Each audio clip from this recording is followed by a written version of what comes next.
കാല് പോയി. റെയ്ഡുമായി പിണറായി വിജയന്റെ വീട്ടിൽ നടന്ന ED റെയ്ഡുമായി ബന്ധപ്പെട്ട ചോദ്യങ്ങൾക്ക് മറുപടി നൽകാതെ പോകുന്നത് 8ാമത്തെ തവണയാണ്. എന്തായിരിക്കാം മുഖ്യമന്ത്രി ഇത്രയും തവണ ഈ ഒരു വിഷയത്തിൽ മറുപടി പറയാതെ പോകുന്നതിന് കാരണം? മാധ്യമപ്രവർത്തകരെ, നിങ്ങൾ അദ്ദേഹത്തെ ദയവ് ചെയ്ത് ബുദ്ധിമുട്ടിക്കരുത്. അദ്ദേഹം കഴിഞ്ഞ 2 ദിവസമായി വലിയ തിരക്കിലായിരുന്നു. ഡൽഹിയിൽ മോദിയെയും അമിത്ഷായെയും ഒക്കെ കണ്ട് വലിയ തോതിൽ ചർച്ചയൊക്കെ നടത്തിയിട്ട് വരികയാണ് കേരളത്തിൻ്റെ വലിയ ഭാവിക്ക് വേണ്ടിയിട്ട്. അതിനിടയിൽ ഈ പിണറായി വിജയൻ്റെയും വീണയുടെയും ED ചോദ്യം ചെയ്തതിനെ പറ്റിയൊന്നും നിങ്ങൾ ദയവ് ചെയ്ത് ചോദിച്ച് അദ്ദേഹത്തെ ബുദ്ധിമുട്ടിക്കരുത്. ഇതൊക്കെ പണ്ട് അദ്ദേഹം പലതും പറഞ്ഞിട്ടുണ്ടാവും. ഞാൻ നിങ്ങളുടെ മുന്നിൽ എന്ത് ചോദിച്ചാലും എത്ര നേരം വേണമെങ്കിലും ഒക്കെ നിന്ന് തരാമെന്ന്. അന്ന് ഭരണം ഉണ്ടായിരുന്നില്ലല്ലോ, മുഖ്യമന്ത്രി ആയിരുന്നില്ലല്ലോ. ഇന്നിപ്പോൾ അങ്ങനെയൊന്നുമല്ലല്ലോ. അങ്ങനെ എന്തൊക്കെ പണ്ട് പലതും പറഞ്ഞിട്ടുണ്ടാവും, അതൊക്കെ പലതും മാറ്റി പറഞ്ഞിട്ടുണ്ടാവും. അത് സാരില്ല, നമുക്കൊരു മറ്റൊരു വിഷയമുണ്ട്, അതൊന്ന് കണ്ടു നോക്കാം. ുമ്പോൾ അതിനോട് എങ്ങനെ പ്രതികരിക്കണം? ഇപ്പോൾ രാഹുൽ ഗാന്ധിക്കെതിരെ അതിശക്തമായി പ്രതികരിക്കുന്ന നേതാക്കളെ നമ്മൾ ഇവിടെ കണ്ടു. രാഹുൽ ഗാന്ധി എന്തുകൊണ്ട് പിണറായി വിജയനെ അറസ്റ്റ് ചെയ്യുന്നില്ല എന്ന ചോദ്യം ചോദിച്ചത് മറ്റ് കേന്ദ്ര ഏജൻസികൾ മറ്റ് പല പ്രതിപക്ഷ നേതാക്കൾക്കെതിരെയും നടപടിയെടുക്കുമ്പോൾ ഇവിടേക്ക് ED എത്തിയിട്ടേയില്ല എന്ന രാഷ്ട്രീയ ചോദ്യമാണ് ചോദിച്ചത്. അല്ലാതെ പിണറായി വിജയനെ അറസ്റ്റ് ചെയ്ത് കൊണ്ടുപോകണമെന്ന ആഗ്രഹത്തിലാണെന്ന് ഞാൻ കരുതുന്നില്ല. 50 മണിക്കൂർ EDക്ക് മുന്നിലിരുന്ന രാഷ്ട്രീയ നേതാവാണ് രാഹുൽ ഗാന്ധി. അതേപോലെ സോണിയാഗാന്ധിയും ആ രൂപത്തിൽ ചോദ്യം ചെയ്തിട്ടുണ്ട്. ആ സമയത്തൊന്നും ഇല്ലാത്ത രീതിയിൽ ചോദ്യം ചെയ്യലോട് സഹകരിക്കുമെന്ന് പറഞ്ഞ രാഷ്ട്രീയ പാർട്ടി ഇപ്പോൾ ഇതിനെ എങ്ങനെയാണ് കാണുന്നത്? ഇനി വരുന്ന ദിവസങ്ങളിൽ ഈ അന്വേഷണത്തോട് എങ്ങനെയാണ് പ്രതികരിക്കുക എന്നുള്ളതും ഒരു രാഷ്ട്രീയ കൗതുകമാണ്. നോക്കൂ, നമ്മുടെ സ്മൃതി പരുത്തിക്കാട് മേഡം ഇത്ര കണ്ട് നിഷ്കളങ്കയാണെന്ന് നമ്മളാരും കരുതിയില്ല കേട്ടോ. നമ്മുടെ ദേശീയ നേതാവ്, പ്രതിപക്ഷ നേതാവ്, നമ്മുടെ രാഹുൽ ഗാന്ധി ഇല്ലേ, രാഹുൽ ഗാന്ധി കേരളത്തിൽ വരുമ്പോഴൊക്കെ ഒരു ചോദ്യം ചോദിക്കും. എന്തുകൊണ്ട് ED വന്ന് ഈ പിണറായി വിജയനെ ചോദ്യം ചെയ്യുന്നില്ല, ED വന്ന് അന്വേഷണം നടത്തുന്നില്ല, എന്തുകൊണ്ട് അറസ്റ്റ് ചെയ്യുന്നില്ല എന്നൊക്കെ ഇടയ്ക്ക് ചോദിക്കും. അപ്പം നമ്മൾ എന്താണ് കരുതിയത്? അദ്ദേഹത്തിന് എന്തോ ഒരു വിരോധം ഉണ്ടെന്നല്ലേ? എന്നാൽ വിരോധമൊന്നുമല്ല അത്രേ, ഇതൊരു രാഷ്ട്രീയ ചോദ്യമാണത്രേ.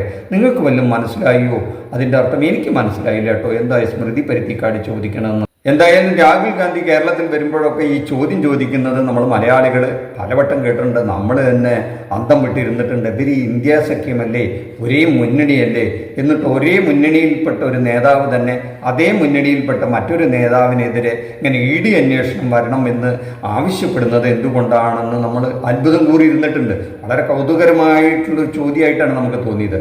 അപ്പം നമുക്കതിൽ വലിയ അതിശയമൊന്നും തോന്നിയില്ല. കാരണം എന്താണെന്ന് വെച്ച് കഴിഞ്ഞാൽ ഡൽഹിയിൽ നമ്മുടെ കെജ്രിവാളില്ല, അവിടുത്തെ മുഖ്യമന്ത്രി, വലിയ ജനകീയനായിരുന്നു. പല ആനുകൂല്യങ്ങളും ആ ജനങ്ങൾക്ക് കൊടുത്ത് വലിയ തോതിൽ പിന്തുണ കൊടുത്ത് ആ നാട്ടുകാർ തിരഞ്ഞെടുത്തതാണ്.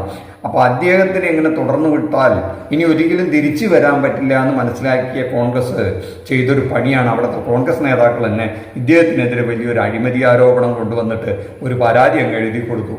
അതിൻ്റെ വെളിച്ചത്തിൽ വന്ന് ED അദ്ദേഹത്തിനെ തൂക്കി ഉള്ളിലിട്ടു. ED തൂക്കി ഉള്ളിലിട്ടാൽ പിന്നെ ജാമ്യം കിട്ടൊന്നും എളുപ്പമല്ല നമ്മുടെ നാട്ടിൽ. അങ്ങനെ അദ്ദേഹം കുറേ കാലം അവിടെ കിടന്നു. അവസാനം കോടതി ഇതിൽ ഒരു ചുക്കുമില്ല, എടുത്തുകൊണ്ട് പോ ED എന്ന് പറഞ്ഞ് നമ്മുടെ കെജ്രിവാളിനെ വെറുതെ വിട്ടുട്ടോ. അദ്ദേഹം ആ ജയിലിൽ നിന്ന് ഇറങ്ങി വന്ന് പത്രപ്രവർത്തകരുടെ മുമ്പിൽ നിന്ന് പൊട്ടിക്കരഞ്ഞൊരു ഭാഗമുണ്ട്. ഹൃദയഭേദകമായിരുന്നു. വെറുതെ ഒരു മനുഷ്യനെ 1.5 കൊല്ലത്തോളം ജയിലിലിടുക, ഒരാവശ്യവുമില്ലാതെ, ഒരു തെളിവുമില്ലാതെ എന്നൊക്കെ പറഞ്ഞാൽ സങ്കടകരമായ ഒരു കാര്യമല്ലേ? അതിനൊക്കെ ചൂട്ടുപിടിക്കുന്നവരാണ് ഈ മാധ്യമപ്രവർത്തകർ എന്നുള്ളതാണ്. അതുപോലെയാണ് നമ്മുടെ നാട്ടിലും ഈ പിണറായി വിജയനെ എന്തുകൊണ്ട് അറസ്റ്റ് ചെയ്യുന്നില്ല, ചോദ്യം ചെയ്യുന്നില്ല എന്ന് ചോദിക്കുന്ന ഈ നേതാവും അതിന് ചൂട്ടുപിടിക്കുന്ന കുറേ മാധ്യമപ്രവർത്തകരുണ്ട്. ഇവിടെ ഈ കുഴൽനാടനുണ്ടല്ലോ, കുഴൽനാടൻ, മാത്യു കുഴൽനാടൻ, അദ്ദേഹമാണ് ഈ പിണറായി വിജയനെതിരെയും വീണ വിജയനെതിരെയും എന്ത് ചെയ്യുന്നത്, കോടതി കയറുന്നത്. അതിൻ്റെ ഒരു സന്തോഷ നിമിഷമാണ് ഇന്നലെ കേരളം കണ്ടത്. അതിൻ്റെ ആനന്ദ പ്രകടനമാണ് നമ്മുടെ നടത്തിയത്, നമ്മുടെ സ്മൃതി പരുത്തിക്കാട് നടത്തിയത്. ഇത്തരം ചില മാധ്യമപ്രവർത്തകർക്ക് പിണറായി വിജയനെതിരെയും LDFനെതിരെയും എന്തെങ്കിലും പറഞ്ഞാലേ ഉറക്കം വരുള്ളൂ എന്ന് തോന്നുന്ന കുറച്ച് വിഭാഗക്കാരുണ്ട്. അത് കഴിഞ്ഞ കുറേ കാലമായി തുടരുന്നുണ്ടെന്നറിയാം. അങ്ങനെ കുറേ പ്രതീതി ഈ പിണറായി വിജയൻ്റെ തലയിൽ ഇവർ വെച്ചു കൊടുത്തിട്ടുണ്ട്. ധാർഷ്ട്യക്കാരനാണ്, അല്ലെങ്കിൽ അഹങ്കാരിയാണ്, ഏകാധിപതിയാണ്, BJPക്ക് വേണ്ടിയിട്ട് വിടുപണി ചെയ്യുന്ന ആളാണ്, ഇങ്ങനെയുള്ള ഒരുപാട് കാര്യങ്ങൾ ചെയ്തിട്ടുണ്ട്. ഇതേ സ്മൃതി പരുത്തിക്കാട് തന്നെ ഈ തെരഞ്ഞെടുപ്പ് കാലത്താണെന്ന് തോന്നുന്നു നരേന്ദ്രമോദി എന്നൊരു പേര് പോലും പറയാൻ കഴിഞ്ഞ 10 വർഷമായിട്ട് പിണറായി വിജയൻ മെനക്കെട്ടിട്ടില്ല. അമിത്ഷാ എന്ന് പേര് പറയാൻ പോലും പിണറായി വിജയൻ ധൈര്യം കാണിച്ചിട്ടില്ല എന്നൊക്കെ വെല്ലുവിളിക്കുന്ന കാഴ്ച കണ്ടു. അതൊക്കെ മലയാളി വിശ്വസിക്കുകയും ചെയ്തു. അതങ്ങനെയല്ല എന്ന് പറയാൻ പിണറായി വിജയൻ വന്ന് മാധ്യമങ്ങൾക്ക് മുമ്പിൽ പറഞ്ഞതുമില്ല. പക്ഷെ അതൊക്കെ കഴിഞ്ഞപ്പോഴാണ് നമ്മൾ കാണുന്നത് ഈ കഴിഞ്ഞ 10 കൊല്ലത്തിനിടയിലെ 10ലേറെ തവണ നരേന്ദ്രമോദിയെയും അമിത്ഷായെയും നിശിതമായി വിമർശിച്ചുകൊണ്ടുള്ള എത്രയോ പ്രസംഗങ്ങൾ ഈ പിണറായി വിജയൻ്റേതായിട്ട് സാമൂഹ്യ മാധ്യമങ്ങളിലൊക്കെ അവൈലബിൾ ആണ്. അതൊക്കെ അറിഞ്ഞുകൊണ്ടോ അറിയാതെയോ ഈ നമ്മുടെ സ്മൃതി പരുത്തിക്കാട് അടക്കമുള്ള മാധ്യമ പ്രവർത്തകർ മൂടിവെച്ചു. പക്ഷെ അവസാനം ഈ സ്മൃതി പരുത്തിക്കാട് ചോദിച്ച ചോദ്യമാണ് ജനങ്ങളുടെ മുമ്പുണ്ടായിരുന്നത്. ഈ മനുഷ്യർക്കൊരു ഗുണമുണ്ട്, പഴയ കാര്യങ്ങളൊക്കെ പെട്ടെന്ന് മറക്കും, അത് ഈ സൃഷ്ടാവ് കൊടുത്തൊരു ഗുണമാണ്, അല്ലെങ്കിൽ മനുഷ്യന് ജീവിതം മുന്നോട്ട് പോകാൻ പറ്റില്ല. അപ്പോൾ ഏറ്റവും ലേറ്റസ്റ്റായ കാര്യങ്ങൾ മാത്രമേ അവരുടെ മുമ്പിൽ ഉണ്ടാവുള്ളൂ. പഴയ എന്ത് നല്ല കാര്യങ്ങളും ചെയ്താലും അത് മറന്നുപോകും. അതുതന്നെയാണ് കെജ്രിവാളിന് സംഭവിച്ചത്, അത് തന്നെയാണ് ചെന്നൈയിലെ സ്റ്റാലിന് സംഭവിച്ചിട്ടുള്ളത്, അത് തന്നെയാണ് പിണറായി വിജയനും ഇവിടെ സംഭവിച്ചിട്ടുള്ളത്. നിങ്ങൾ ക്ഷേമ പ്രവർത്തനങ്ങൾ എന്ത് നടത്തിയാലും നാട്ടിലെ വികസനങ്ങൾ എന്ത് നടത്തിയാലും പഴയ കാര്യങ്ങളൊന്നും വെച്ചുകൊണ്ട് പുതിയ വോട്ട് കിട്ടില്ല. ഏറ്റവും നല്ല നുണകളെ ഏറ്റവും അടുത്തായി മനുഷ്യന് ബോധ്യപ്പെടുത്തുന്ന വിധത്തിൽ പറഞ്ഞാൽ അവരതിൽ വീഴും, അവർ നിങ്ങളെ തോളിലേറ്റി നടക്കും എന്നുള്ളതിൻ്റെ ഏറ്റവും ലേറ്റസ്റ്റായ ഒരു ഉദാഹരണമായിരുന്നു കേരളത്തിലെ തെരഞ്ഞെടുപ്പ് ഫലം. അതെന്തെങ്കിലും ആകട്ടെ, അത് അവരുടെ വിധി. എന്തായാലും വീണ് കിടക്കുകയായിരുന്നു പിണറായി വിജയൻ എന്നറിയാം. ആ പിണറായിയുടെ പാർട്ടിക്കാർ തന്നെ അദ്ദേഹത്തിന് ഈ കേട്ടതെല്ലാം ശരിയാണ്, രാഷ്ട്രീയക്കാരനാണ്, അഹങ്കാരിയാണ്, വേണ്ടാത്ത വാക്കുകൾ പറയുന്ന ആളാണെന്നൊക്കെ ധരിച്ചുകൊണ്ട് അദ്ദേഹത്തെ ഒറ്റപ്പെടുത്തുകയും ഇദ്ദേഹമാണ് ഈ തോൽവിക്ക് കാരണമെന്നും ചാപ്പ കുത്തിയ ഈ ഒരു ദിവസമാണ്. പെട്ടെന്ന് ഈടി കയറി വന്നതോടുകൂടി ആ പാർട്ടിക്കാരൊക്കെ അവർ ആ പഴയതൊക്കെ മറന്ന് സടകുടഞ്ഞ് എഴുന്നേറ്റ് കേരളം മുഴുവൻ ഇന്നലെ എന്താക്കി, വലിയ ആവേശത്തോടു കൂടി ഈ പിണറായിക്ക് പിന്നിൽ അണിനിരക്കുന്ന കാഴ്ചയാണ് കണ്ടത്. അത് കണ്ട് നമ്മുടെ ഈ സ്മൃതി പരുത്തിക്കാടിനെ പോലുള്ള മാധ്യമ പ്രവർത്തകർക്ക് അങ്ങനെ പിടിച്ചിട്ടില്ല കേട്ടോ. അവർ പറയുന്നത് എന്തിനാണ് ഇത്തരം വൃത്തികേടുകൾ കാണിക്കുന്നത്, സമരം ചെയ്യുന്നത് എന്തിനാണ്, ഇഡിക്കാരെ ആക്രമിക്കുന്നത് എന്തിനാണ്, അവരുടെ ജോലിയെ തടസ്സപ്പെടുത്തിയത് എന്തിനാണ് എന്നുള്ള ചോദ്യങ്ങളാണ് ഇവർ ചോദിക്കുന്നത്. അപ്പോൾ ഒരു 3 വർഷം മുമ്പ് രാഹുൽ ഗാന്ധിയെ ഇതേപോലെ ഇഡി സോണിയാഗാന്ധിയെയും ചോദ്യം ചെയ്യാൻ കൂട്ടിക്കൊണ്ടുപോയിട്ടുള്ള സന്ദർഭങ്ങളിൽ ഈ ഗാന്ധി ശിഷ്യന്മാരായ ശാന്തശീലരായ സമാധാനപരമായി സമരം നടത്തുന്ന ഈ കരിങ്കൊടിയൊക്കെ കാണിക്കുക എന്ന് പറഞ്ഞാൽ നമ്മൾ ഈ വഴിയരികിലൊക്കെ നിന്നിട്ട് കരിങ്കൊടി വീശി കാണിക്കുക, ഒരു പ്രതിഷേധം കാണിക്കുക എന്നല്ലേ. എന്നാൽ ഇപ്പോഴത്തെ ട്രെൻഡ് അതൊന്നുമല്ല, ഓടി വരുന്ന വണ്ടികളുടെ മുന്നിലേക്ക് എടുത്തു ചാടുന്നതാണ് ധീരത.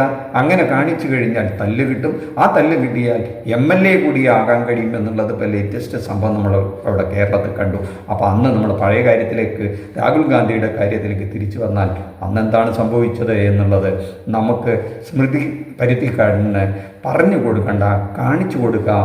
അതൊന്ന് കണ്ടു നോക്കും മേഡം. അത് കണ്ടിട്ട് മനുഷ്യൻ്റെയും മേഡത്തിൻ്റെയും ഓർമ്മ തിരിച്ചു കിട്ടുകയാണെങ്കിൽ നിങ്ങൾ വിലയിരുത്തുക. ജനാധിപത്യം തകർന്നിരിക്കുക. ഞങ്ങൾക്ക് പോകാൻ പറ്റില്ല. നടന്നിട്ട് എന്താ നടന്നുകൊണ്ടിരിക്കുന്നത്? എന്തുകൊണ്ട് നമുക്ക് പോകാൻ പറ്റില്ല പ്രവേശിക്കാൻ? ഞങ്ങൾ വിടില്ല. ജനാധിപത്യം തകർന്നിരിക്കുക ഇന്ത്യയിൽ.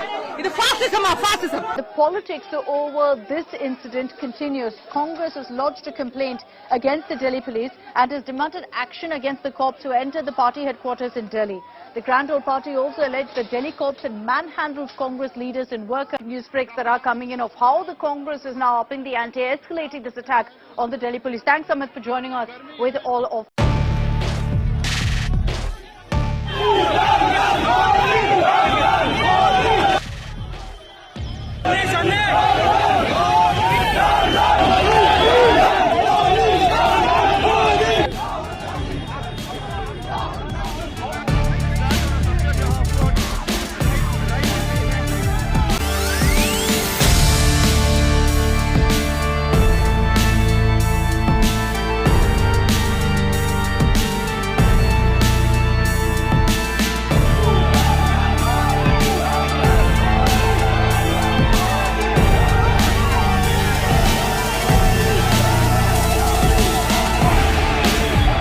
പിണറായി വിജയൻ്റെ വീട്ടിലേക്ക് എന്തുകൊണ്ട് ഇഡി വരുന്നില്ല എന്ന് ചോദിച്ച രാഹുൽ ഗാന്ധിയും ഇവിടെ പിണറായി വിജയൻ്റെ വീട്ടിൽ ഇഡി വന്നപ്പോൾ സന്തോഷിച്ച കോൺഗ്രസ്സുകാരും ഒരു കാഴ്ച കാണണം. അതൊന്ന് കണ്ടു നോക്കും. Opposition leaders and even reached to the level of disqualifying them from being a member of parliament. This has happened with Rahul Gandhi today, and this route comes on top of the ED and the CBI harassment of all opposition leaders. So clearly, before the 2024 elections, they want to decimate the opposition in order so that they will have a free run. ഇത്തരം വിഷയങ്ങളുടെ ഒരു ഘോഷയാത്രയായിരിക്കും അടുത്ത കുറച്ചു കാലം എന്നുള്ള കാര്യത്തിൽ തർക്കമില്ല. അതുകൊണ്ട് വിഷയദാരിദ്ര്യം നമുക്കുണ്ടാവില്ല. ഈ ചാനൽ ഒന്ന് സബ്സ്ക്രൈബ് ചെയ്ത് വെച്ചോളൂ. നന്ദി, നമസ്കാരം. മറ്റൊരു വിഷയവുമായി മറ്റൊരു എപ്പിസോഡിൽ കാണുന്നവരെ താങ്ക് യു.